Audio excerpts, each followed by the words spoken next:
ओम नमः सिद्धेभ्यः ओम नमः सिद्धेभ्यः ओम नमः सिद्धेभ्यः। मंगलमय मंगले करण वीतराग विज्ञान नमो तार जाते वही अरिहंतादि करे मंगल करे होमा ग्रंथ करन के काज जाते मिले समाज सब पावे निज पदराज। इस भव तरु का मूल जानम मिथ्या भाव ताको कर निर्मूल अब करिए मोक्ष उपाय।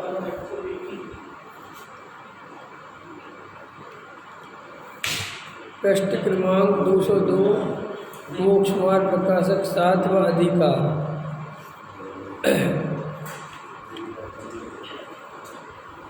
फिर वह कहता है कि राग आदि मिटाने के कारण हो उनमें तो उपयोग लगाना, परंतु त्रिलोक वर्ती जीवों की गति आदि का विचार करना, कर्म के बंध उदय सत्ता आदि के बहुत विशेष जानना तथा त्रिलोक के आकार प्रमाणादिक जानना इत्यादि विचार क्या कार्यकारी है। इनके भी विचार करने से रागादिक बढ़ते नहीं हैं, क्योंकि वे इसको इष्टनिष्ठ रूप है नहीं, इसलिए वर्तमान में रागादिक के कारण नहीं है। तथा इनको विशेष जानने से तत्वज्ञान निर्मल हो, इसलिए आगामी रागादिक घटाने को ही कारण है, इसलिए कार्यकारी है। फिर वह कहता है स्वर्ग नरक आदि को जाने वहाँ तो राग देश होता है, ज्ञानी को तो ऐसी बुद्धि होती ही नहीं, अज्ञानी के होती है। वहाँ पाप छोड़कर पुण्य कार्य में लगे वहाँ किंचित रागादिक घटते हैं। फिर वह कहता है शास्त्र में ऐसा उपदेश है कि प्रयोजनभूत थोड़ा ही जानना कार्यकारी है, इसलिए बहुत विकल्प इसलिए करें। जो जीव अन्य बहुत जानते हैं और प्रयोजनभूत को नहीं जानते, अथवा जिनकी बहुत जानने की शक्ति नहीं है, उन्हें यह उपदेश दिया है। तथा जिसकी बहुत जानने की शक्ति हो उससे तो यह नहीं कहा कि बहुत जानने से बुरा होगा। जितना बहुत जानेगा उतना प्रयोजनभूत जानना निर्मल होगा, क्योंकि शास्त्रों में ऐसा कहा है सामान्य शास्त्रों तो नूनम विशेषो बलवान भवे। इसका अर्थ है कि सामान्य शास्त्र से विशेष बलवान है, विशेष ही अच्छी तरह निर्णय होता है, इसलिए विशेष जानना योग्य है। तथा वह तपस्चरण को वृथा क्लेश ठहराता है, सो मोक्ष मार्गी होने पर तो संसारी जीवों से उल्टी परिणति चाहिए।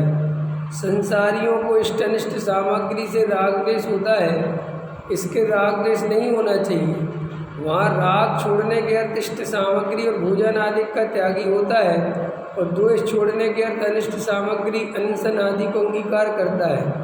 स्वाधीन रूप से ऐसा साधन हो तो पराधीन इष्टनिष्ट सामग्री मिलने पर भी राग द्वेष ना हो, सो होना तो ऐसा ही चाहिए।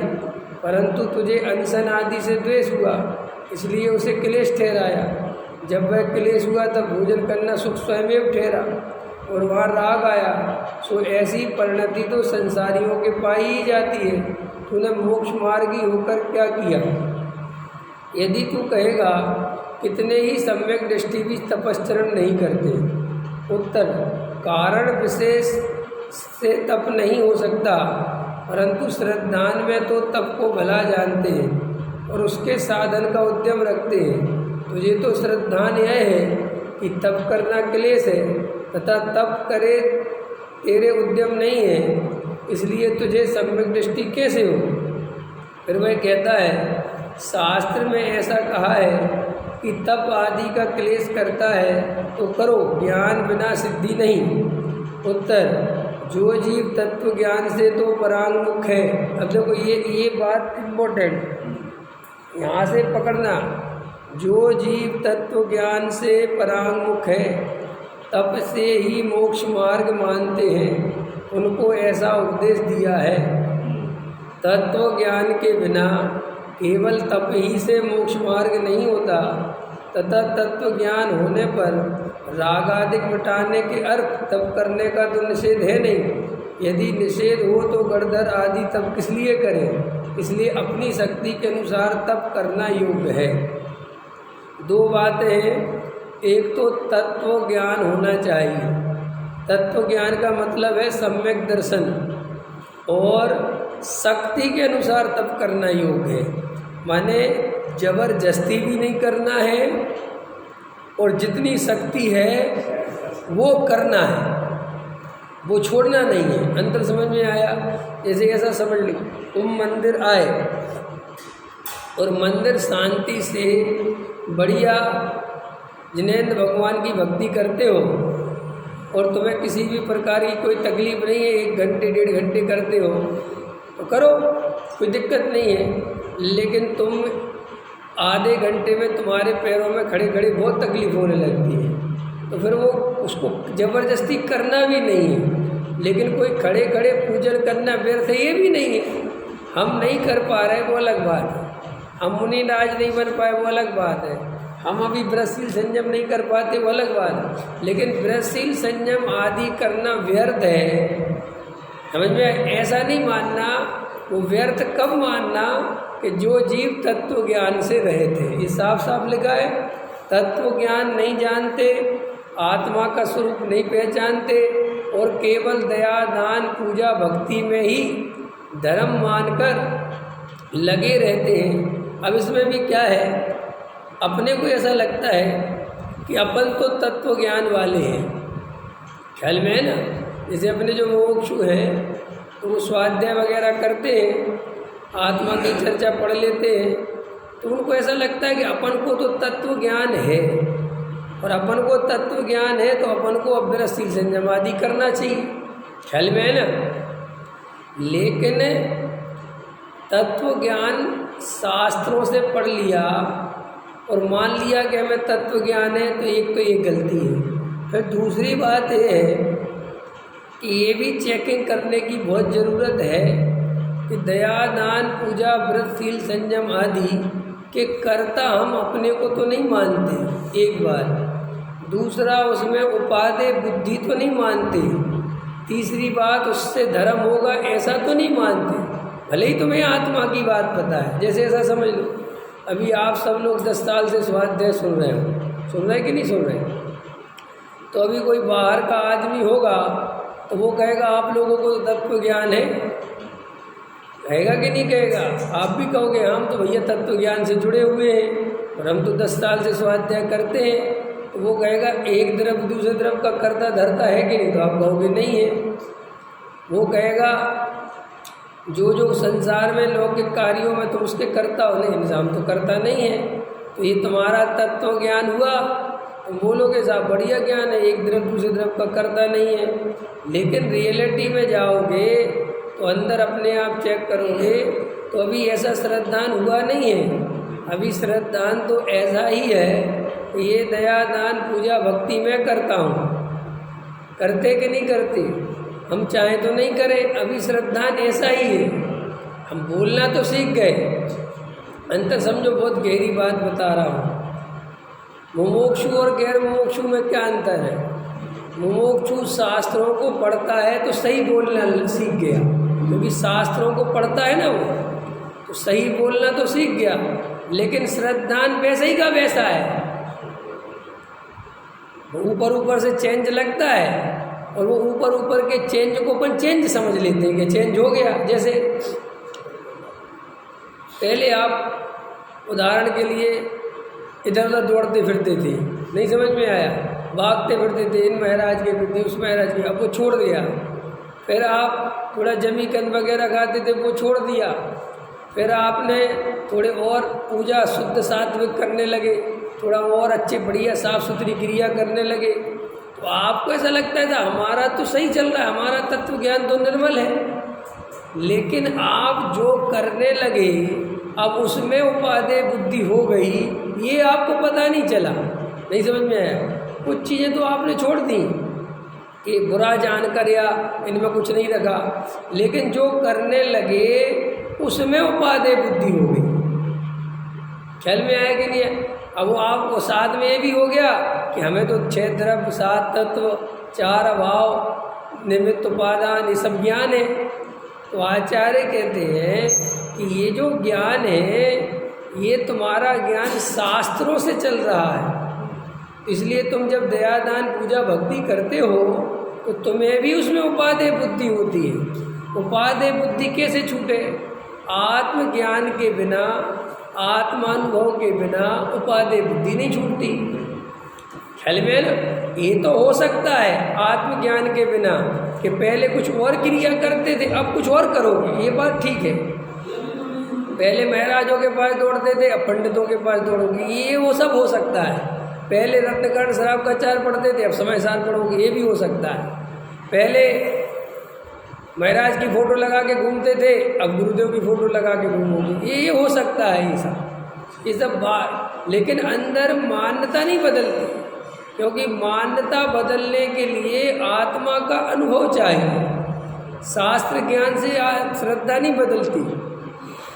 और कई लोगों को ऐसा भ्रम होता है कि शास्त्र ज्ञान से धीरे धीरे श्रद्धा बदल जाएगी, हम धीरे धीरे समझेंगे, धीरे धीरे आज नहीं तो कल बदल जाएगी, लेकिन नहीं बदलेगी। उसके लिए प्रमाण है। अगर शास्त्र ज्ञान से श्रद्धा बदलती तो फिर द्रव्यलिंगी मुनि की बदल जानी चाहिए थी। अगर क्रियाकांड से आत्मा मिलता तो द्रव्यलिंगी मुनि को मिल जाना चाहिए था। ये क्लियर है ना? इससे पता चलता है कि इससे नहीं मिलेगा, ना इससे मिलता तो फिर इसको क्यों नहीं मिला? उसका उत्तर आपके पास नहीं है, आपके पास उत्तर फिर वही है। कौन सा उत्तर है वो? आत्मज्ञान बिना सुख लेस ना पाए, वही उत्तर है ना आपके पास। तो ये मूल में बात समझो कि भाई पहले तो इसका अर्थ करना पड़ेगा कि जो जीव तत्व ज्ञान सहित है, तो इसका अर्थ क्या है? तत्व ज्ञान सहित है। वे तो देखो अपन ये तो बोलते हुए बड़े तत्व ज्ञानी है, तो तत्व ज्ञानी माने क्या? अब वो तो बहुत तत्व ज्ञानी आदमी, तो क्या तत्व ज्ञानी माने? तत्व ज्ञानी माने सम्यक दृष्टि। तत्व ज्ञानी का अर्थ स्वाध्याय करने वाला नहीं होता, तत्व ज्ञानी का अर्थ होता है सम्यक दृष्टि। तो अब ये देखो, अगर अपन सम्यक दृष्टि नहीं है तो अपन तत्व ज्ञानी कैसे हो सकते हैं? और अगर अपन तत्व ज्ञानी नहीं है तो ये जो टोडामल जी कह रहे हैं कि तत्व ज्ञान से परांग, तो अपन है ही अंत समय। भले आपको ऐसा लगने तो लगा कि नहीं जी हमारी बात नहीं, हमारी बात है। तत्व ज्ञान से परांग मुख, वो तत्व ज्ञान से परांग मुख माने और अच्छे से अर्थ कर लो, तप ही से मोक्ष मानते हैं। अब मानते क्या है कि भले ही माने तो ऐसा भी बहुत समझ लो आप, बहुत क्लियर समझना। कई लोग ऐसा आपको जो स्वाध्याय करते हैं, आत्मा की चर्चा भी करते हैं, वे ऐसा बोलते हैं कि साहब हमें भी पता है कि वीतरागता ही मोक्ष मार्ग है। क्या बोलते हैं? और ये बात भी पक्की है कि आत्मज्ञान के बिना धर्म नहीं होता। और ये भी पक्की बात है आत्मानुभव के बिना सम्यक दर्शन नहीं होता। और ये भी बात पता है कि दया दान व्रत शील संयम आदि बंधन के कारण है, पुण्य है, वे धर्म नहीं है। एकदम मजेदार बात, एकदम क्लियर बोली उसने सारी बात। फिर वो ये साथ में बोलता है, लेकिन जब तक आत्मानुभव नहीं होता, जब तक सम्यक दर्शन नहीं होता, जब तक साहब अपनी आत्मा में नहीं रमते, तब तक दया दान पूजा भक्ति करने चाहिए कि नहीं करने चाहिए?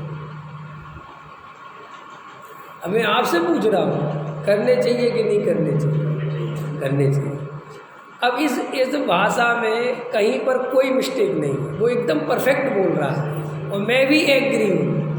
लेकिन ये करने चाहिए और तू कर, इसका भी निषेध नहीं है, लेकिन तू ये देख कि तू इनमें ही तो नहीं लग जाए। बोलेगा तो इनमें धर्म नहीं है, बोलेगा तू यही, लेकिन तू मानेगा वो। साहब हम क्यों मानेंगे कि भैया तेरे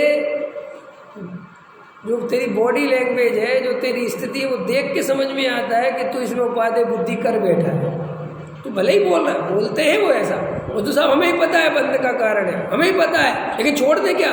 इतनी जो खनक में बोलता है, इतनी जो गुस्से में बोलता है, उससे पता चलता है कि ये इसमें फंस गया है। अंतर समझ में आ गया। तो बोलना, सही बोलना ये बहुत इम्पोर्टेंट नहीं है कि तुम क्या बोलते हो, तुम्हारे अंदर की स्थिति क्या है ये कीमतदार है। मैं सब मुमुक्षुओं को जानता हूँ, किसी भी मुमुक्षु के पास जाओ, उससे कहो पुण्य उपादेय न, पुण्य में धर्म है, बिल्कुल 3 काल में नहीं। पुण्य कैसा है? बंध का कारण है। दया दान पूजा भक्ति एक उपादेय है, बिल्कुल बराबर बोलेगा। आत्मज्ञान के बिना धर्म होता है? नहीं होता। आत्मानुभव के बिना सम्यसम नहीं होता। ये सब बराबर बोलेगा, बिल्कुल बराबर बोलेगा। जड़ की क्रिया में धर्म है? नहीं है, सब बराबर बोलेगा। अब मोक्ष मार्ग के लिए क्या करना चाहिए? आत्मा का अनुभव करना चाहिए। फिर आगे ये सब सही बोलने पर भी तुम उसकी गहराई में जीवन में झांकना, माने दूसरे के क्या, अपने में झांकना, अपने जीवन में झांक कर देखना, मैं ये जो सही सही बोल रहा हूँ इसमें से मैं कर क्या रहा हूँ। तो आप देखोगे कि मैं आत्मा की बातें बोलता हूँ, आत्मा के लिए करता कुछ नहीं। मैं करता हूँ ये दया दान पूजा भक्ति, और कहीं ना कहीं इनमें ही संतुष्ट हूँ और सम्यक दर्शन की प्रतीक्षा कर रहा हूँ कि साहब मैं लगा हूँ, मोक्ष बन गया हूँ, अब हो जाएगा जब होना होगा। बिल्कुल रियलिटी है ये। और फिर देखो पुण्य का उदय चलता है भाग्य से। क्या चलता है? पुण्य का उदय। तो पुण्य के उदय में क्या होता है कि सब आपके अनुकूल परिणमन होता है। तो पुण्य के उदय का करता है भोग। क्या कहा मैंने? पुण्य के उदय का, अनुकूलता का करता है भोग, और दया दान पूजा भक्ति में लगा रहता है, और ये जीवन चला जाता है, और मुंह से बोलता रहता है आत्मा के बिना कोई धर्म नहीं है। पकड़ में आया। और पुण्य के उदय में भी थोड़ा बहुत डिस्टर्ब हो जाता है, हल्का फुल्का, तो भेद ज्ञान लगा लेता है, बात कलर सब ठीक है साहब। और अंदर में ज़्यादा पुण्य का उदय चला जाए और ज़्यादा पाप का उदय आ जाए तो फिर एकदम घबराहट और बेचैनी हो जाती है, फिर सब भूल जाता है। तो वो भी एक अपनी बाउंड्री बनी हुई है कि कहाँ तक चलना है। जैसे ही जरा सा मान अपमान, जरा सी कसाय के विपरीत परिणमन हुआ, एकदम ऊपर से लेके नीचे तक हिल जाते हैं। ख्याल में है ना? बिल्कुल खलम। फिर वो सोचता है, फिर वो मैंने कल बताया था ना, ये मन ही तुम्हें बताता है। तुम्हें क्रोध आ गया ना बहुत तेज, कसाय कर ली तुमने बहुत, तुम्हारा मन कहेगा अरे तो ज्ञानियों को भी होती है। क्या कहेगा? तुम्हें ये तुम्हें पता नहीं है, ये सब तुम्हें भटकने की चीज़ें मिल गई हैं। ज्ञानियों को भी होती है, तुम ज्ञानी हो पहले ये बताओ। ज्ञानियों को भी होती है मुझे पता है, लेकिन तुम ज्ञानी हो कि नहीं पहले डिसाइड करो। और अगर नहीं हो तो तुम्हें ये कहने का अधिकार नहीं है कि ज्ञानियों को भी होती है। तुम्हें फिर ये कसाय क्यों हुई इस पर ध्यान देना चाहिए। ज्ञानियों को होती है, ये कह के तुम उसे टालते क्यों? मेरे अंदर से मायाचार नहीं मिट रहा है, मैं मायाचार पे मायाचार करे जा रहा हूँ, और मैं ये कह रहा हूँ कि तो ज्ञानियों को भी होता है। ये क्या पागलपन है? मेरे अंदर से मान कसाय नहीं टूट रही है, और मैं कह रहा हूँ वो तो चक्रवर्ती को भी मान कसाय आती है। अरे भाई, जिस चक्रवर्ती को मान कसाय आती है उस चक्रवर्ती को सम्यक दर्शन है। यहाँ तुम्हारे सम्यक दर्शन का ठिकाना नहीं है, और तुम कसाय की पूर्ति करने में लगो। काय के नाम पे? धर्म के नाम पर, सम्यक दृष्टि के नाम पर। अंतर समझ में आया कि नहीं आया? तो ये सब चीज़, और फिर आप इसका बैलेंस कैसे बनाते हो ये भी समझो। आप इन कसायों का जो आप बैलेंस बनाते हो, बैलेंस समझते हो ना, बैलेंस मतलब ये होता है कि जैसे एक आदमी पाप करता है तो वो कुंभ के मेले में गंगा में नहा आता है, तो वो कहता है कि साल भर के पाप धुल गए। या ये कावड़ चलेगी तो कावड़ लेने चला जाएगा हरिद्वार और वहाँ से पैदल आएगा, पैर छिल जाएंगे, तो वो सोचता है कि जो भी पाप वाप करे थे धुल गए, खत्म हो गए। जैसे वो बैलेंस बनाता है ना, ऐसे हम भी बनाते हैं। हमारे जीवन में एक तरफ तो ये मायाचारी, झूठ, फरेब, मान, कसाय सब चलता रहता है, और एक तरफ हमारे जीवन में दयादान, पूजा, भक्ति भी चलता रहता है। जैसे आपने 10 लाख रुपए कमाए, लाख रुपए मंदिर में दान कर दिए, तो आपको फिर वो 10 लाख परिग्रह नहीं दिखता। तो परिग्रह कब तक दिखता है? जब तक आप मंदिर में दान नहीं देते। और आपने जैसे ही 10 लाख में से 1 लाख मंदिर में दान दे दिए तो फिर तुम्हें 9 लाख रुपए में कोई टेंशन नहीं होती, क्योंकि तुम्हारा मन कहता है अब क्या दिक्कत है, तुमने 1 लाख मंदिर में भी तो दे दिए, तुम आदमी भी तो अच्छे हो। नहीं समझ में आया? तुम सुबह 2 घंटे पूजा कर गए और फिर दिन भर मायाचारी करते रहे, दिन भर मान कसाय में लगे रहे, सब जो होता है वो मन कहता है 2 घंटे मंदिर भी तो गए थे, अब थोड़ी बहुत तो कसाय होती है तो क्या हो गया। पकड़ में आ रहा कि नहीं आ रहा है? ये सब आपको पता नहीं है, आपकी सेट हो गया है मामला। आपने क्या किया? अभक्ष छोड़ दिया। क्या छोड़ दिया? अभक्ष। लेकिन आप भक्ष को अति आसक्ति से खाए चले जाते हो, तो मन कहता है कम से कम कितनी चीज़ों का तो त्याग कर रखा है, कम है क्या? वो सब आपका एक सिस्टम बन जाता है, और वो सिस्टम आपको ऐसा गजब का सेट होता है कि पूरा जीवन चला जाता है और आप समझ ही नहीं पाते कि हमें आत्मा की प्यास ही नहीं जग पाई। पकड़ में आया देवेंद्र जी? है आप 60 साल के तो ऊपर हो गए होंगे ना, 65 के हो गए, 66 साल की। तो अब 66 साल की उम्र में मैं जो बातें आपसे कह रहा हूँ, अब आप बताओ 66 साल जी लिया ना, अब बताओ ये बातों में कुछ सच्चाई है कि नहीं? ऐसा नहीं होता क्या हमारे साथ? ऐसे ही नहीं करते अपन, ऐसे बैलेंस बना लेते हैं। और फिर देखो 2 चीज़ें तो बता दी मैंने, पुण्य और पाप, और तीसरा ये जवान। तो ये जो स्वाध्याय करा है इसको जवान से बोलते हैं। एक तरफ दूसरे तरफ का करता है क्या? अरविंद जी हाँ या ना? नहीं। रमेश जी करता है क्या? नहीं। सच बात बताओ, दिन भर में जो कुछ होता है, जो चल रहा है, उसमें तुम्हें कितने बार ये बातें अप्लाई में आती कि किधर उधर से करता नहीं। अब आप बताओ, तो आपकी ये बाणी में आके रह गया ना, एक तरफ दूसरे तरफ का करता नहीं, क्योंकि आपने अप्लाई तो किया नहीं। और आप अप्लाई नहीं पता कहाँ करते हो ये फॉर्मूले, जहाँ आपके अनुसार परिणमन नहीं होता।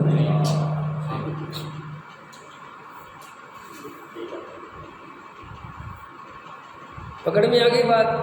तो आपको क्या लग रहा है कि आपने तो बहुत अच्छी बातें सीख रखी है, लेकिन आपने इन सब बातों की मिट्टी पलीत कर रखी है। आचार्यों ने, ज्ञानी भगवंतों ने, मुनिराजों ने, केवली परमात्मा ने, अरे एक तरफ दूसरे तरफ का करता धरता नहीं है, तो ये काय के लिए बोला था भाई? इसलिए बोला था कि जब पुण्य का उदय आए तब तो मस्त रहना, और पाप का उदय आए तो लगा लेना कि एक तरफ दूसरे तरफ का करता नहीं। इसके लिए थोड़ी बात थी, ऐसा थोड़ी स्वरूप है वस्तु का। मैं अंतर समझ में आया? तो हमारे जीवन का बहुत सारा ये जो तत्व ज्ञान है, ये भ्रम है कि हमें तत्व ज्ञान हो गया है, तत्व ज्ञान हो गया है। शास्त्रों से पढ़ कर अगर तत्व ज्ञान होता है, अथवा इसको तत्व ज्ञान कहते हैं, फिर तो 5 लाख नहीं 10 लाख सम्यक दृष्टि है। क्योंकि बहुत से लोग, अभी देखो मैंने वो बात ली ना, आप समझ गए ना कि बात बराबर बोलते हैं। अभी जैसे ऐसे बोलते हैं, देखो भैया जब तक शुद्ध भाव नहीं हो तब तक शुभ भाव करना कि नहीं करना? बोलो, प्रश्न है मेरा, बताओ। करना चाहिए, बराबर करना चाहिए। अब प्रश्न ये है कब तक करना चाहिए? कि जब तक शुद्ध भाव नहीं हो। अब प्रश्न है, तुम शुद्ध भाव के लिए क्या कर रहे हो जो हो जाएगा? क्योंकि ये बात तो तुम भी मानते हो कि शुभ भाव से शुद्ध भाव नहीं होता, ये तो तुम जानते हो, वो कारण नहीं है शुद्ध भाव। तो फिर शुद्ध भाव तुम कह रहे कि जब तक शुद्ध भाव नहीं हो तब तक शुभ भाव करना चाहिए। अगला प्रश्न मैंने किया, कब तक करना चाहिए? कि जब तक शुद्ध भाव नहीं हो। तो वो शुद्ध भाव कैसे होगा? उसके लिए क्या कर रहे हो? कि उसके लिए शुभ भाव कर रहे हो, वो कह भी रहे कि शुभ भाव शुद्ध भाव नहीं होता। तो मेरे जीवन खाली जाएगा कि नहीं जाएगा? और ये जा ही रहा है और इस आशा से जा रहा है। देखो समझो मेरी बात, दुनिया में एक प्रॉब्लम क्या है, मैंने कल कहा था शायद, कि आप तर्कों से और शब्दों से खेलना सीख जाते हो। आपके जीवन में होता कुछ नहीं है, आप तर्कों को पकड़ लेते हो और तर्कों से पकड़ के लोगों को समझाते हो अथवा समझ लेते हो और उस हिसाब से जीते हो। जैसे समझो, जो व्यवहार पक्ष वाले हैं वे ये कहते हैं सीधी बात कि शुभ भाव करते रहो, शुभ भाव में लगे रहो, उसी से शुद्ध भाव हो जाएगा। देखो सीधी बात समझना मेरी बात। और वे शुभ भाव में जम से लगे हुए। उदाहरण के लिए तुमने थोड़ा सा डिफरेंस किया, अंतर किया। क्या अंतर किया? कि नहीं साहब, शुभ भाव से शुद्ध भाव नहीं होता, ये गलत है, ख्याल में है ना। लेकिन शुभ भाव में आए बिना शुद्ध भाव नहीं होता, ये भी सही है। अब देखना बराबर हो गई बात। हाँ बिल्कुल ठीक हो गई। लेकिन दोनों हैं वहीं के वहीं, सिर्फ शब्दों में अंतर पड़ा है। वो भी लगा हुआ है और तुम भी लगे हुए होगा तो शुभ भाव अपने आप होगा। हाँ अरे भाई, शुभ भाव की कोई अलग से व्याख्या थोड़ी है, कोई शुभ भाव अलग चीज थोड़ी ही है। जिस जीव ने अपने स्वरूप को चाहा, इसका नाम शुभ भाव। शुभ भाव किसी पर्टिकुलर चीज का नाम थोड़ी कि ये शुभ भाव। तुम शांति से बैठे आत्मा की ओर बढ़े, बस शुभ भाव चालू। तुम तत्व विचार में उतरे, शुभ भाव चालू। शुभ भाव और किसी चीज का नाम है ही नहीं। अब प्रॉब्लम क्या हो गई? शास्त्रों में लिखा कि शुभ भाव के बिना शुद्ध भाव नहीं होता, लेकिन इस मूर्ख ने ये नहीं पूछा कि शुभ भाव कौन सा। अब ये प्रॉब्लम हो गई। अगर वो वहाँ लिख देते या इसको समझ में आ जाता कि जब तुम आत्मा का ध्यान करने बैठोगे तो उस समय जो विशुद्धि लब्धि, देशना लब्धि, क्षयोपशम लब्धि और प्रायोग लब्धि चलेगी, वो ही शुभ भाव है। क्योंकि वे आत्मा के अनुभव थोड़े ही। प्रायोग लब्धि माने प्योर शुभ भाव, देशना लब्धि माने शुभ भाव, विशुद्धि लब्धि माने शुभ भाव। अंत समझ में आया कि नहीं आया? अब ये शुभ भाव है, लेकिन वो सोचता है क्योंकि शुभ भाव का खाता बहुत बड़ा है। 10 लाख रुपए मंदिर में दे दो, इसका नाम भी शुभ भाव है। मंदिर बनवाओ, इसका नाम भी शुभ भाव है। सम्मेद से करके पहाड़ पे चढ़ो, इसका नाम भी शुभ भाव है। अवक्ष आदि छोड़ दो, इसका नाम भी शुभ भाव है। विरसशील संयम आदि करो, इसका नाम भी शुभ भाव। शुभ भाव का तो खाता बहुत बड़ा है। अब प्रॉब्लम ये है कि जिस शुभ भाव के सुना बिना शुद्ध भाव नहीं होता, वो वाला शुभ भाव तो होता ही नहीं, और जिसका शुद्ध भाव से कोई संबंध ही नहीं है उसको शुभ भाव मान लेता है। और फिर वो चलता है कि पंडित जी आप क्या कह रहे, शास्त्र में लिखा है शुभ भाव के बिना धर्म नहीं होता, शुभ भाव के बिना शुद्ध भाव नहीं होता, और कम से कम शुभ में तो रहना चाहिए और अशुभ से तो बचना चाहिए। लेकिन आप एक बात अच्छे से समझ लो, अशुभ से बचने के लिए शुभ करना चाहिए। वास्तविकता ये है कि अगर अशुभ से बचना हो तो शुद्ध करना चाहिए। क्या कहा मैंने?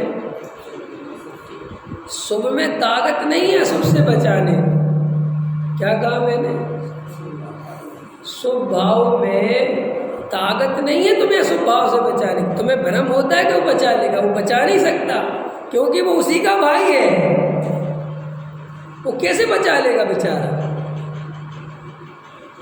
अंदर समझ में आ रहा है कि नहीं आ रहा? गहरी बात है, समझो। सबके दिमाग में ऐसा बैठा हुआ है कि साहब शुभ भाव करेंगे तो शुभ से बच जाएंगे। कैसे बच जाओगे?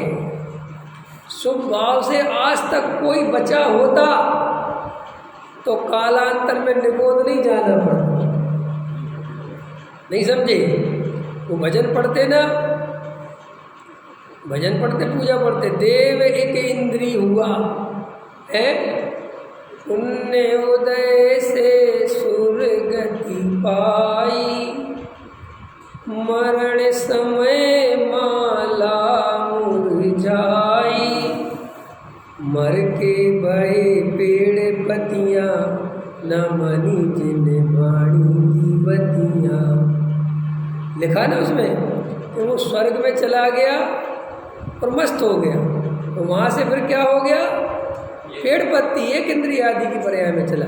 तो स्वभाव ने तुम्हें कहाँ बचाया? तुम्हें भ्रम तो हुआ कि बचाया, बचाया नहीं। और सच बात पूछो तो और आगे चलो, यहाँ पे हम लोग जो भी शुभ भाव कर रहे हैं, बैठे हुए हैं, ये हमें बचा लेगा शुभ भाव से? है पूजा का विसर्जन कर आप भाव में पहुँच गए। एक सेकंड नहीं लगा, बचा ले। दम हो तो बचा के दिखाओ। कितना कितना पुण्य करोगे दिन भर जो शुभ से बचे रहोगे? अरे भाई साहब, करना नियोग कह रहा है, जीव कितने ही ताकत लगा ले, अंतर मुहूर्त के बाद पाप का परिणाम आ नहीं आना है।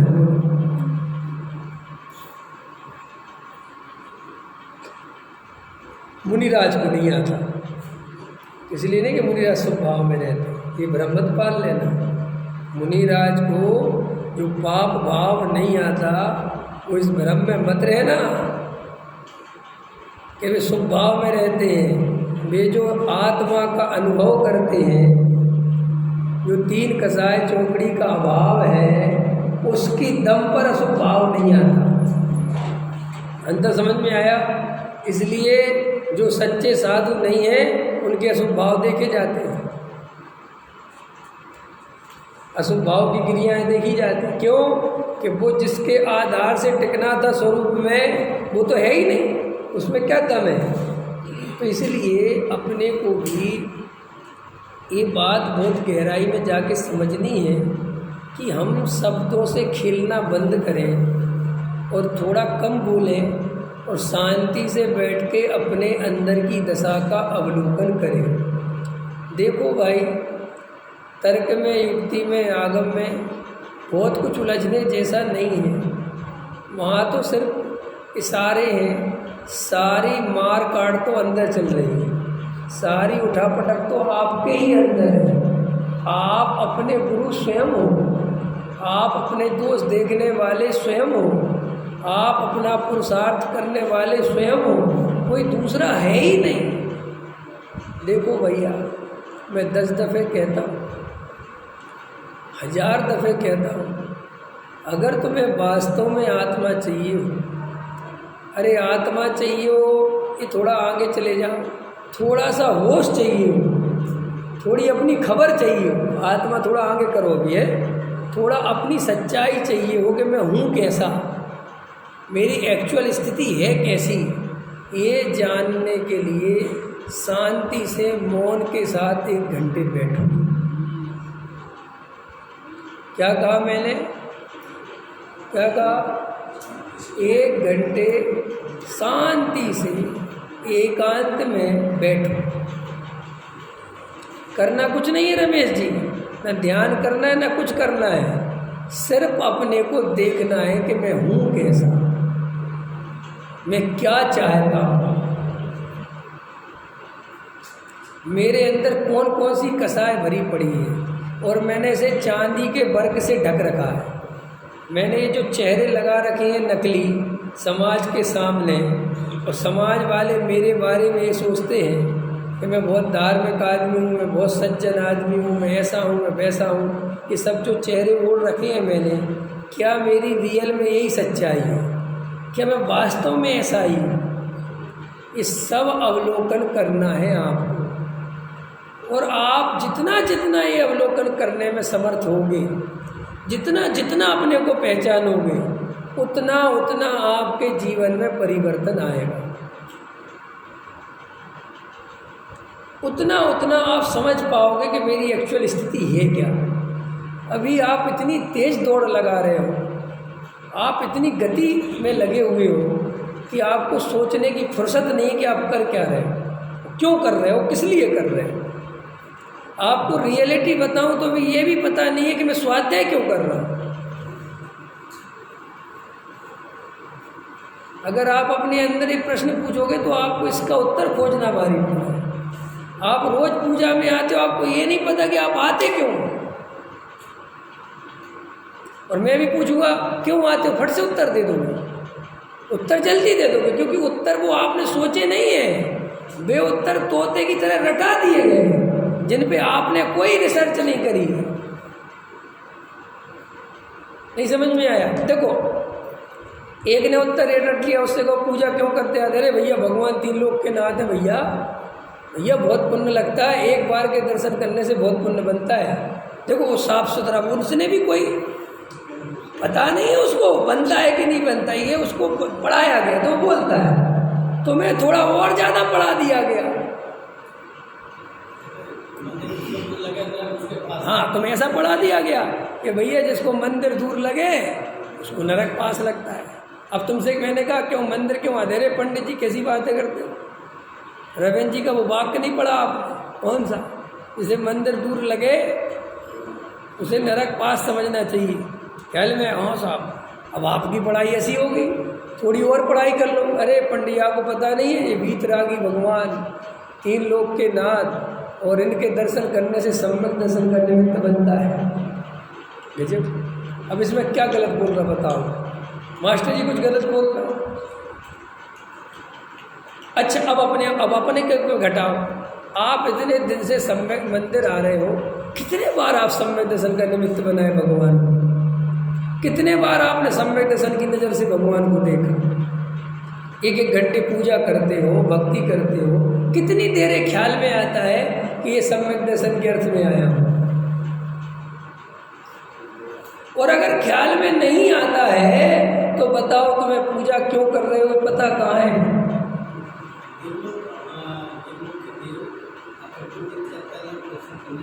हाँ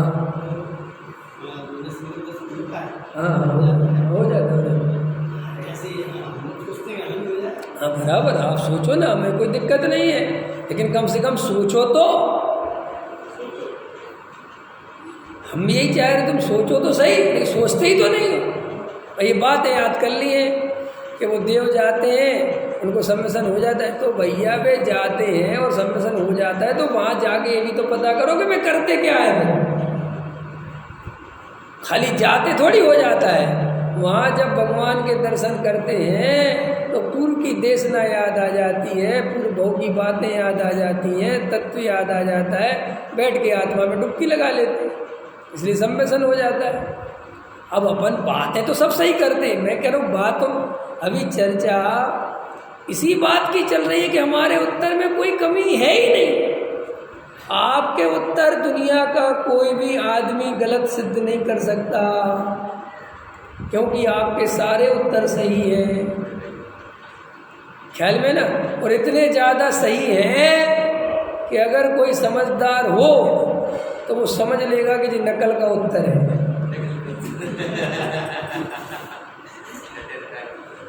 पकड़ में आया कि नहीं आया। आप लोग में कोई टीचर वगैरह रहते हैं तो समझ सकते हैं। और हम, हालांकि मैं टीचर तो नहीं रहा, लेकिन ये बच्चों को पढ़ाते थे पाठशाला वगैरह थोड़ा बहुत, तो वो कॉपी वगैरह चेक करते थे, या कभी कभी स्कूल में भी करते थे, बड़ी क्लास में छोटी क्लास की कर देते थे। तो उसमें क्या होता है कि अगर बच्चे ने एक ही दम परफेक्ट लिखा है, कॉमा विराम तक नहीं छोड़ा, तो लगता है यार ये तो कहीं चिट रख के तो नहीं लाया था, ये तो बिल्कुल ही परफेक्ट उत्तर, इतना ज़्यादा मजबूती से याद कर रखा है, कैसे हो सकता है। तो शंका होती है, क्योंकि कोई भी लिखेगा तो जो याद कर कर के लिखेगा तो थोड़ा इधर का उधर तो होगा। समझ में आया कि नहीं आया। ऐसे ही तुम्हारे उत्तर इतने परफेक्ट हैं कि उससे समझ में आता है कि इसमें इसका कुछ भी नहीं है, ये सब रटे हुए हैं। नहीं समझ में आया। इधर से पूछा इधर से बताया, इधर से पूछा इधर से बताया, बात वही की वही है। मैं कई लोगों को देखता हूँ इतने अच्छे अच्छे तर्क, इतनी अच्छी बातें पूछते हैं, लेकिन वे पूछते ही हैं। साहब एक प्रश्न है मेरा, पूछो। तो साहब सम्यक दृष्टि को चारित्र मोह का उदय कैसा रहता है? अब गजब का प्रश्न है, आपको लग रहा हो कितना बढ़िया प्रश्न, लेकिन मैं कह रहा हूँ 2 कौड़ी का प्रश्न है। 2 कौड़ी का इसलिए है कि जब तक सम्यक दर्शन नहीं होगा, मैं तुझे क्या बता दूँ चारित्र मोह का उदय कैसी रहता है? क्या बता दूँ, बताओ क्या बताऊँ? वो लोग बता रहे। मजेदार भाई, प्रॉब्लम यहीं से तो क्रिएट हो रही। सम्यक दर्शन है नहीं और उसका चारित्र मोह का उदय कैसे होता है, इसकी चर्चा चल रही है। और क्या चल रही है? देखो भरत जी को 7 चारित्र मोह का उदय था, फिर 60,000 मुसलमान में चले गए, 96,000 शादियाँ कर ली।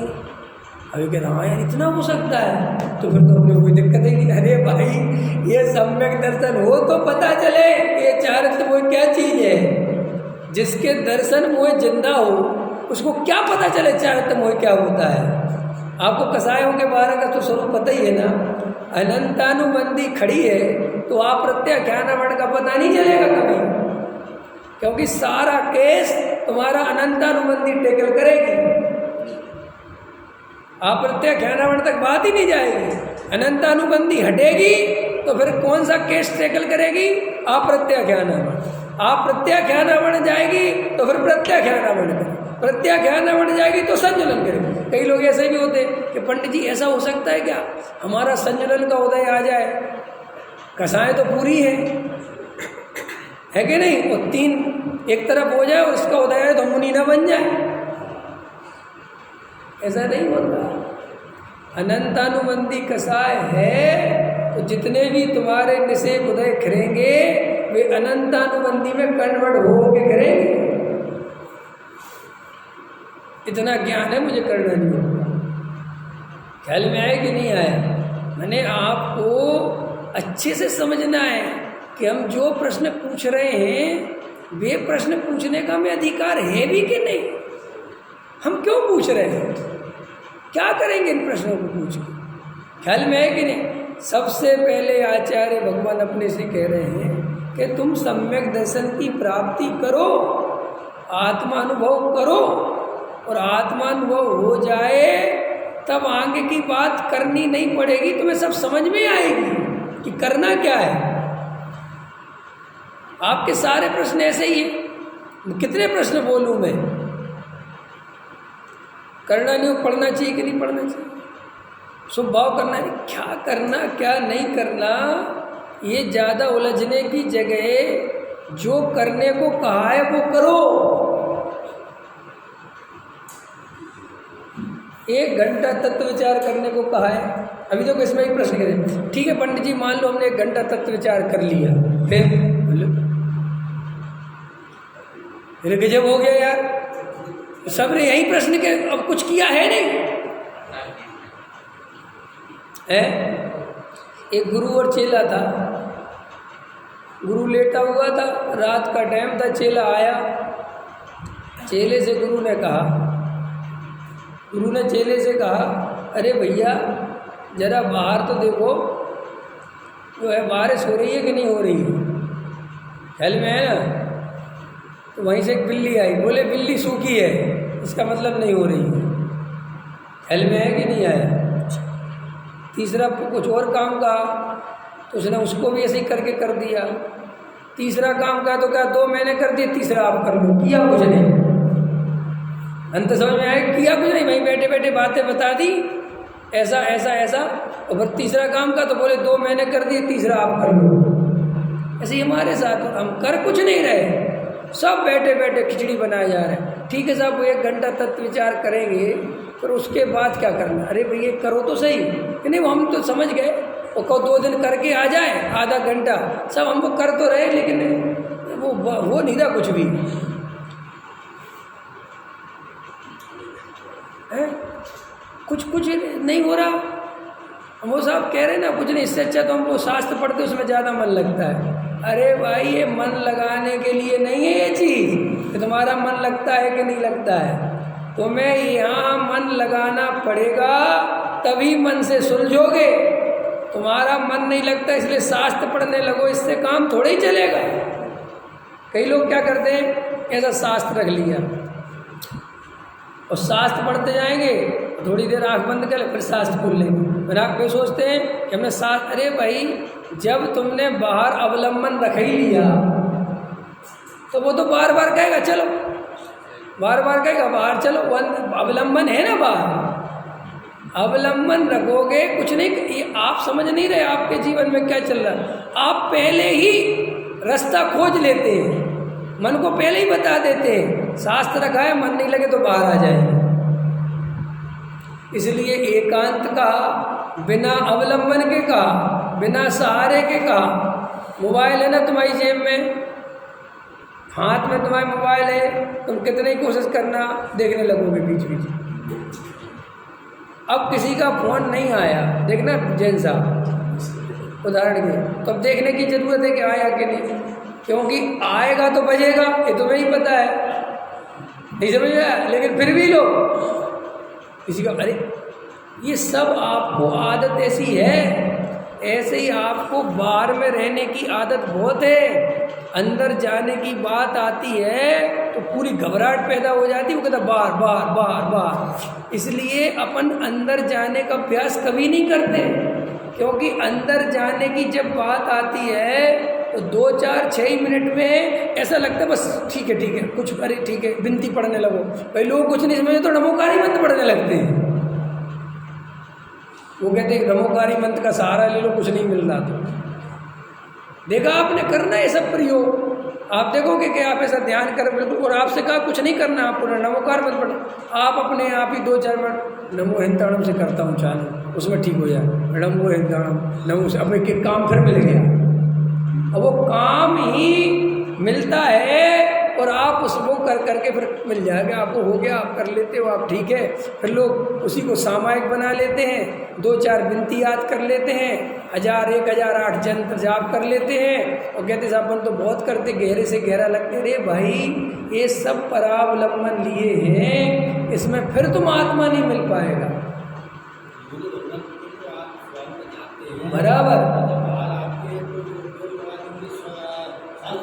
बराबर है। अब देखो इनने मुनिराज की बात छेड़ी कि नहीं छेड़ी, ये बिल्कुल वैसे ही प्रश्न है, चारित्र मोह के उदय में क्या होता है, आया ना प्रश्न। मैंने कहा था प्रश्न आएगा आपके पास। अभी ना तो तुम मुनि बने, ठीक है, ना तुम्हें कुछ पता है कि क्या होता है, कैसे होता होगा, कैसे वो बाहर आते हैं, क्या अवलंबन लेते हैं, क्या नहीं, ये कुछ नहीं, कुछ कैसे पता, बताओ तुम। हाँ हम नहीं बताया, ये बात सही है। हम यही तो कह रहे हैं कि हमने ही बताया और हमसे ही पूछ रहे और हमसे ही वो प्रश्न पर क्रॉस क्वेश्चन कर रहे हैं। गजब, मेरे ऐसा हो रहा है कि हमसे ही विद्या सीखी और हम ही में अजमा रहे हैं। एक कहानी सुना था। एक आदमी था नौजवान, उसको धनुर्विद्या सीखनी थी, तलवारबाजी सीखनी थी, क्षत्रिय था, तलवारबाजी सीखना चाहता था। तो गुरु के पास आया, वो बहुत प्रसिद्ध था और कहा साहब मैं तलवारबाजी सीखना चाहता हूँ। उन्होंने कहा तलवारबाजी, हाँ सिखाएंगे। तो बोले साहब कल से अभ्यास पे आओ। बोले कल से अभ्यास पे नहीं, यहीं रहो और कल से आश्रम में झाड़ू लगाओ। क्या लगाओ? सीखने क्या आया? तलवार। उससे क्या लगवा रहे? उसने कहा महाराज मैं कोई चपरासी पपरासी नहीं हूँ, मुझे झाड़ू नहीं लगाना है, मुझे तलवार सीखना है। बोले इतने प्रश्न करोगे तो निकलो, जो कह रहा हूँ वो कर सको तो बोले ठीक है। बेचारा झाड़ू लगाने लगा, 1 दिन लगाई, 2 दिन लगाई, 3 दिन लगाई, 4 दिन लगाई, चुपचाप लगाता रहा क्योंकि उसने गुरु ने कहा था। लेकिन ऐसा करते करते 15 दिन हो गए, उसका फिर दिमाग खनक के उसने कहा अच्छा पागल आदमी। उसने 15 दिन बाद कहा भैया मैं झाड़ू लगाना नहीं सीखना है मेरे को, उनको तलवार चलाना सीखना है। उन्होंने कहा प्रश्न कहा था ना तुमसे, कि हमने कहा था प्रश्न नहीं करना, जो कहें वो करते रहना चुपचाप, जब समय आएगा देखेंगे। झाड़ू लगाते लगाते 1 महीना बीत गया। फिर गुरु ने उससे कहा कि झाड़ू इतनी होशपूर्वक लगाना है तुम्हें इतनी होशपूर्वक लगाना है कि जैसे ही जरा सा भी बराबर से कोई गुजरे तो मैं होश रहना चाहिए कि कोई गुजरा है, बिल्कुल बेहोशी कहीं पे भी नहीं होनी चाहिए। पर ठीक है साहब, तो झाड़ू लगाता रहा। फिर उसके गुरु ने धीरे धीरे धीरे धीरे 2 महीने बाद जब देखा कि होश से भर रहा है, फिर कहा अब झाड़ू धर एक तरफ, अब तलवार पकड़। तलवार पकड़ माने चला नहीं, रख खाली अपने पास, और तेरे ऊपर कभी भी हमला हो सकता है। क्या हो सकता है? हमला हो सकता है, और हमला हो सकता है और सावधान रहे और उस हमले से बचना है। ख्याल में, अब भैया उसको तो कभी भी हो सकता है, तो पहले कहा दिन दिन में होगा, रात में नहीं होगा। तो वो दिन में बहुत अलर्ट रहने लगा, बहुत सावधान रहने लगा, एकदम पूरी तरह अलर्टनेस। भोजन भी करे तो अलर्ट के साथ एकदम पूरा ध्यान रख के कहीं से कोई आवाज़ तो नहीं आ रही। और वो इन कई दिनों के बाद इस 12 घंटे वाले अभ्यास में एकदम मस्त, मतलब मजबूत हो गया। और कोई उस पर हमला करे तो एकदम सचेत हो जाए। मैंने उसे हमला नहीं कर, हमला करे वो देख ले पलट के, बस समझ गए सचेत है। फिर गुरु ने कहा रात में हो सकता है। ख्याल में है कि नहीं? अब रात में सावधानी चाहिए। तो वो मन ही मन सोचे जी अच्छा पागल आदि पता नहीं क्या क्या सिखाने में लगा है, हमला करना क्या, हमला करना सिखाए, मेरे पे करवाना सिखा रहा है। ख्याल में है कि नहीं है? और बेचारे की रातों की भी नींद उड़ गई। ख्याल में है ना? और हमला करे तो वो जागता रहे और सोए नहीं, जागता रहे और सोए नहीं। गुरु ने कहा अभ्यास चलेगा। एक दिन उसने मन में सोचा कि अरे गुरु मेरे को इतना परेशान कर रहा है, ये कुछ जानता भी है कि नहीं। मन में शंका हो गई, ऐसा तो नहीं मेरा पागल बना रहा है और मैं जबरदस्ती इसके पीछे दौड़ रहा हूँ। उसने कहा आज इस पर मैं हमला करूँगा। ख्याल में आया कि नहीं आया, ऐसा मन में सोचा। और गुरु सो रहा था रात में, उसने देखा दूर से कि गहरी नींद में सो रहा है, जैसे वहाँ सो रहा है और यहाँ सोच रहा है। उसने तलवार निकाली, तो तलवार कराने की जैसे एक कदम बढ़ाया, गुरु की आवाज़ आई, हमला करने का मन हो रहा है। वो पास में भी नहीं पहुंचा था, माने आहट का भी मतलब नहीं है, वो बहुत दूर था। वो तो एकदम चौंक गया, घबरा गया, अरे अरे क्या हो गया। महाराज ने कहा कि मन कर रहा है, कहले महाराज गलती हो गई, ख्याल में भी नहीं आया। तो उसको उस दिन समझ में आया कि अरे ये कोई छोटा मोटा गुरु नहीं है। और उसने उससे पूछा कि महाराज मुझे सब बातें समझ में आ रही हैं, लेकिन ये तो एक अलौकिक विद्या है कि मैं इतनी दूर था और आप इतनी दूर थे, और आपको कैसे पता चल गया कि मेरे मन में आप पे हमला करने की बात है। बोले जब तुम बहुत गहरे में उतर जाओगे तब तुम्हें दूसरे के मन को पढ़ना भी आ जाएगा, और जिस दिन तुम्हें ये आ गया उस दिन तलवार तुम्हें सीखनी नहीं पड़ेगी, तुम्हें कोई हरा ही नहीं पाएगा। अंतर समझ में आया? बिल्कुल ऐसे ही हमारा जीवन है। तुम प्रश्न पे प्रश्न मत दागो, कुछ नहीं मिलता इन प्रश्नों से, कभी कुछ मिला ही नहीं। क्या मिलेगा? मुफ्त की बातें, रामायण पूरी पढ़े जा रहे हो। जब राम हुए, जब सीता हुई, बात खत्म हो गई। अब केवली भगवान के समोसण में कैसे बैठते, कैसे उठते, क्या व्यवस्था होती, क्या मिलने वाला इन बातों से? क्या करोगे? और फिर मुनिराज को जब साहब रात को मच्छर कैसे काटते होंगे, वो कैसे करते होंगे, क्या करते होंगे, एक करवट कैसे सोते होंगे, अब जो प्रश्न है। अरे भाई जब मुनि बनोगे तब देखेंगे क्या होगा। अब एक करवट सोएंगे कि 2 करवट सोएंगे, वो तो तब पता चलेगा। नहीं शास्त्रों में क्या लगा, शास्त्रों में जो लिखा हो कर क्या लोगे उससे। तुम बनने वाले तो नहीं हो, हाँ बनने वाले हो तो बताओ, फिर बात करें। ना बनना है ना कुछ करना है। अभी पत्नी के बिना 2 दिन तो रह नहीं सकते, और मुनिराज के करवट होके उठ के पड़े। नहीं समझ में आया? भाई शांति से बैठ के जो कह रहे हैं वो करो, और प्रश्न मत करो। और तुम्हें इन प्रश्नों के जवाब देते देते थक जाएंगे तो कुछ नहीं होना है। और दुनिया थक रही है, थक रहे हैं लोग, वे ही प्रश्न, वे ही बातें, वे ही प्रश्न, वे ही बातें। और कोई करता कुछ नहीं। मैं आपसे कह रहा हूँ, बिना प्रश्न किए आप बैठो, अपनी बेचैनी को पहचानो कि हम बैठ नहीं सकते, कितने बेचैन हैं, ये कैसा प्यास है, हम 1 घंटे शांति से बैठ नहीं सकते। और अभी की लाइफ में और ज़्यादा पुरुषार्थ 1 घंटा बैठने में, क्योंकि हाथ में मोबाइल है। अब आदमी की स्थिति ये है कि आदमी रोटी छोड़ सकता है, मोबाइल नहीं छोड़ सकता। मैंने अच्छे अच्छे ब्रह्मचारियों को देखा है, उपवास करते हैं लेकिन मोबाइल रखे रहते हैं। उपवास है उनका लेकिन मोबाइल चल रहा है, तो ब्रह्मचारी है वो।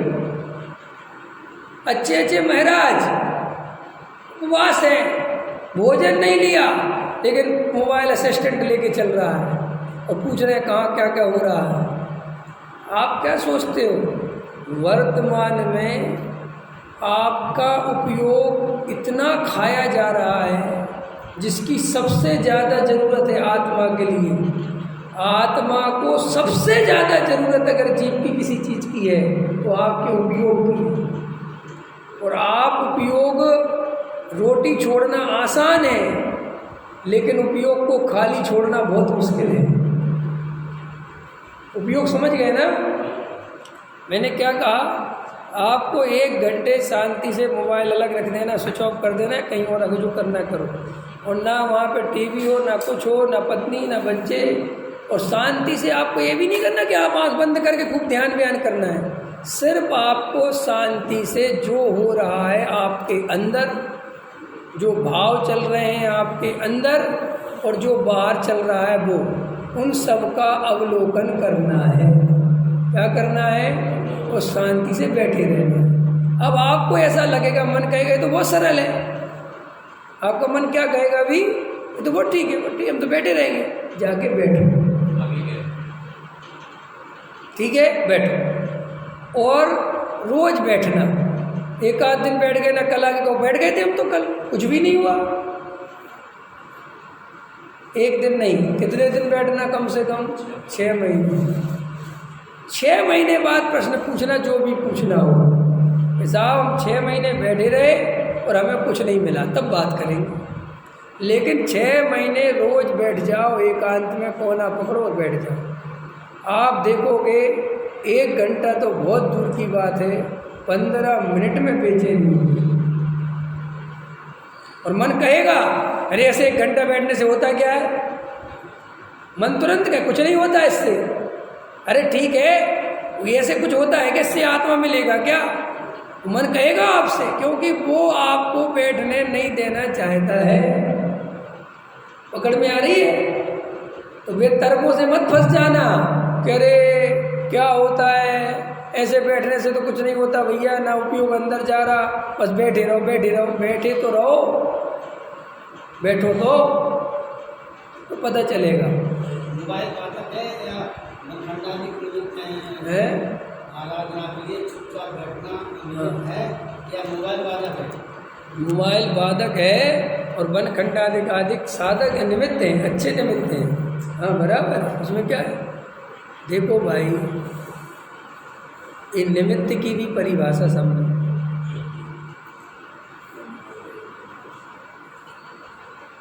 केवली भगवान नगर नगर घूमे, इतना बड़ा समोषण लगता है, 100 धर्मेंद्र आते हैं, देव आते हैं, सब दुनिया भर के मुनिराज सब बैठे रहते हैं, तो भी वीतरागी जनेन्द्र भगवान को वे नगर, वे समोषण रंच मात्र भी उपयोग को प्रभावित नहीं करते। इसलिए वे नगर नगर घूमते, समोषण चलता, कोई दिक्कत नहीं है। मुनिराज जो संजुलन कसाय लेके बैठे हैं, वे भी गमन जंगल आदि एकांत स्थानों में रहते हैं, क्योंकि वो भी जानते हैं कि अभी इतनी कमजोरी है कि जरा सा बाहर में संसारियों के बीच में जाएंगे और उपयोग डायवर्ट हो जाएगा। तो ये तो उधर हो गया। अब अपने पे आ जाओ। अपन तो ना मुनिराज है, ना समोषण वाले हैं, ना 5वें गुण स्थान वाले हैं, चौथे का ठिकाना नहीं। तो भैया हमें तो और जो चीज़ें हमारा उपयोग खाएं व्यर्थ में, उनसे 1000 कोस दूर करो। चिंतन हमारा चलेगा तो चिंतन के अंदर जो है संख्याएं जो उत्पन्न होंगी, हाँ बराबर, अपने गुरु से या अपने बड़े ज्ञानी से करनी पड़ेगी। बराबर। शंकाएं जो करो उसी के संदर्भ में उठे तो ठीक है, लेकिन तुम्हारे ध्यान में तुम्हें शंका उठ जाए कि नंदीश्वर की प्रतिमा 108 हाथ की होती है कि 900 हाथ की, अब इसका उत्तर मैं नहीं दे सकता। नहीं समझे, तुम्हारे ध्यान से संबंधित शंका उठे तो बात कर सकते हैं। अब लेकिन लोग वो तो पूछते नहीं कुछ भी, वो साहब हम नंदीश्वर द्वीप के बारे में जानना चाहते, क्या जानना चाहते, वहाँ पर साहब वो व्यवस्था कैसे बनती, क्या करोगे जान, क्या मिलेगा है। लोग देवों के बारे में जानना चाहते हैं, भूत रहते हैं कि नहीं रहते, रहते हो तो क्या कर लो, नहीं रहते तो क्या करो है। ये सब बात, ये पता है सब चीज़ें क्यों हैं, ये सब चीज़ें तुम बाहर में घूमते रहो इसके लिए, बस तुम लगे रहो इन्हीं कामों में, और लोग लगे हुए। हम कह रहे लोग इस काम में लगे हुए हैं कि साहब वो विद्वान क्या बोल रहे, वो विद्वान क्या बोल रहे, वो विद्वान क्या बोल रहे, फलाने महाराज क्या बोल रहे, उनको करना कुछ नहीं, इसी काम में लगे हुए हैं और इसी काम में अपना जीवन जा रहा है। देखो भाई, जीवन बहुत कीमती है, ये ना बातें कहते कहते रह जाओगे कि ये पर्याय दुर्लभ है, फलाना है, ठिकाना है और ऐसा है और बड़ी मुश्किल से ये भव मिला है, ये सब कहते रह जाओगे और फिर भी भव को खो दोगे। क्यों खो दोगे? क्योंकि तुम उतनी गहराई में आत्मा की ओर नहीं बढ़ रहे हो जितनी गहराई में आत्मा मिल सकता है। बहुत ऊपर ऊपर हो और सोच रहे हो कि आत्मा मिल जाएगा, भैया नहीं। जैसे